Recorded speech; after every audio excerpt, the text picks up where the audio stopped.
Hi guys! So magluluto nga si Habi ng lengua for birthday celebration tonight.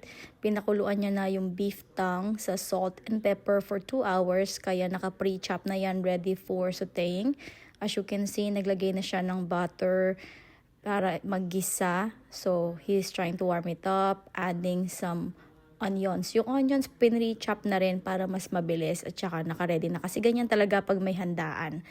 Then, after that, he let it just simmer for a little bit. Then, nagdagdag siya ng garlic. Keep mixing lang continuously para mag-mix up well. Then, added some pork broth cubes. Pampadagdag po sa flavor. So, just make sure na madurog at ma-mix very well together with the garlic and the onion. Just making sure na madurog lahat, na wala pong buo-buo and mixing up very well. Then, dinagdag niya po niya yung mushroom. So, yung mushroom na dinagdag namin dito is actually just yung in can. Kasi, mahirap maghanap ng fresh one na nabibili sa grocery. Hindi katulad dyan sa Pilipinas. Yan po, just let it simmer once again. Naka-pre-chop na yung lengua natin as you can see. 2 thin slices. Making sure na sakto lang para hindi madurog. Ngayon na malambot na at okay na yung mushroom. So, he's getting ready now na idagdag yung tinatawag nating water chestnut. So, nabibili lang din po yan sa in-can. Hanap lang po kayo sa grocery. Magpampadagdag lang yan ng crunch sa lengua para may konting twist kapag kumain kayo ng lengua. So, just let it simmer once again. And ipang sasabaw po natin yung broth na pinagkuluan ng lengua from last night. Kaya po mas maganda yan. So, flavorful.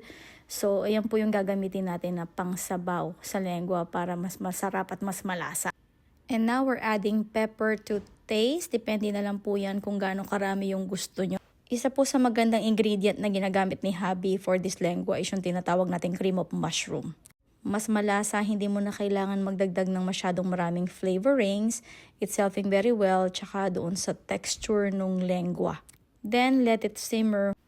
Now, we're adding na po yung ating meat. Making sure na gawin natin ng maayos yan kasi iniiwasan nating madurog. Kasi syempre, pre-cook na nga po yung lengua para mas mabilis na yung luto. Very cautious nga si Habi sa pag-mix. Sinisigurado niya na lahat ng ingredient mas spread out, pati yung sauce in between sa meat para mas maganda yung texture, tsaka mas ma-flavor at tsaka maganda yung balance kapag kinakain na.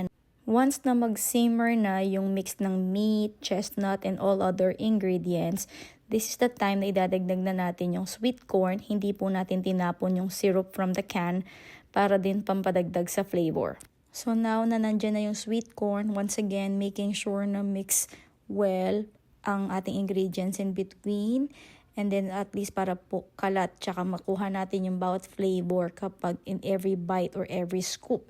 So ito po yung isa sa mga entree na inihain namin normally kapag may mga okasyon kami dito. Kasi syempre hindi siya typical na niluluto na pang-ulam. Final touch ni Habi is yung Nestle all-purpose cream or any all-purpose cream.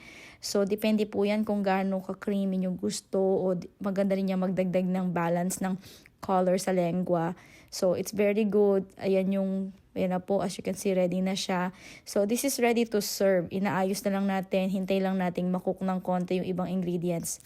And it's now ready to serve. Isasali na po natin siya sa isang serving tray.